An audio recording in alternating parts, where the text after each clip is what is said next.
On a tranquil Sunday evening, the kind where the burdens of the past week weigh heavily and self-deception becomes impossible, a single utterance unraveled the life I had woven with the man I once cherished as my soulmate.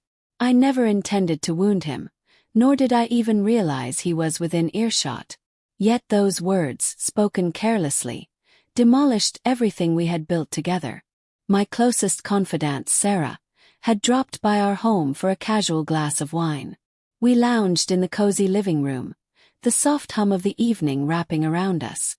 My husband Nathan was supposedly upstairs tinkering with something in the storage room, or so I believed. Sarah and I were deep in conversation, though it was more me pouring out my heart than a balanced exchange.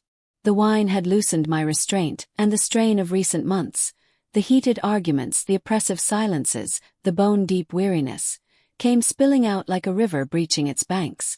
"I don't know, Sarah," I murmured, pressing my fingers to my throbbing temples. "Some days I wish I hadn't married him." The moment the words escaped, a cold knot twisted in my gut, as if I'd invoked some irreversible curse. Sarah's eyes snapped to mine, her voice sharp. "You don't mean that." But the truth was murky. Part of me did mean it, in the way one does when suffocated by the grind of daily life. When love morphs into obligation, and obligation curdles into regret. Yet another part of me still loved him. Or at least I thought I did. Unbeknownst to me, Nathan stood frozen on the staircase, absorbing every syllable. The next morning the house felt wrong. The coffee maker sat untouched. Nathan's keys weren't in their usual spot by the door. His boots, always neatly lined up, were gone. At first, I assumed he'd left early for work, but a nagging unease crept in. Nathan never left without a goodbye kiss. Not even after our fiercest clashes. By midday I dialed his phone. No response. I sent a text. Silence. Desperate, I opened my laptop to email his work address, only to find a single message waiting in my inbox. The subject line was a single word. "Farewell. I overheard you last night," the email began. I wasn't meant to, but I did. Those words weren't spoken in anger. They were your truth. And that truth shattered me. I poured my entire soul into us. And all this time you've been carrying this regret. Don't look for me. The divorce papers are already filed. I'm not bitter. I just refuse to be someone's regret. Signed, Nathan. My breath caught in my throat. I read the message repeatedly, each word a hammer striking my heart. There was no rage, no plea for reconciliation, no demand for explanations, just a quiet final severing. I raced to his office only to learn he'd resigned that morning. His desk cleared out. By afternoon, his phone was disconnected.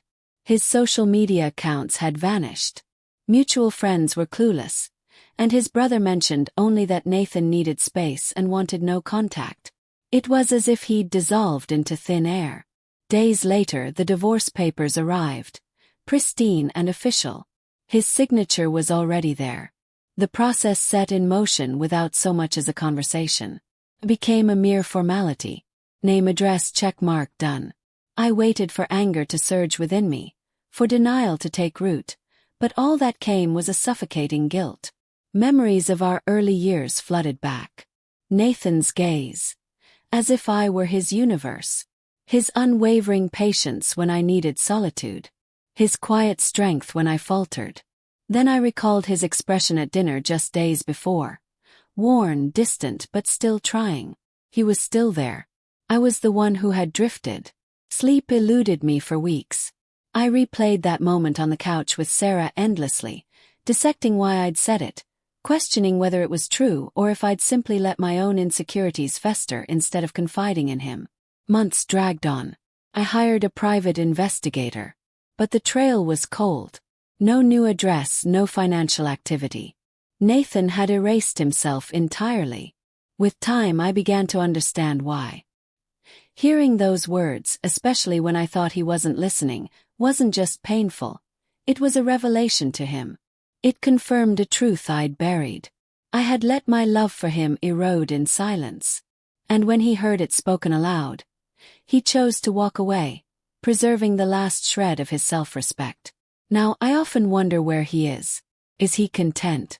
Has he found someone who wakes each morning and sees him as the greatest choice they ever made? Because in hindsight I know he was mine. But that realization comes too late. Nathan vanished to reclaim his peace, leaving me with nothing but the haunting echo of my own careless words. Words I can never unsay.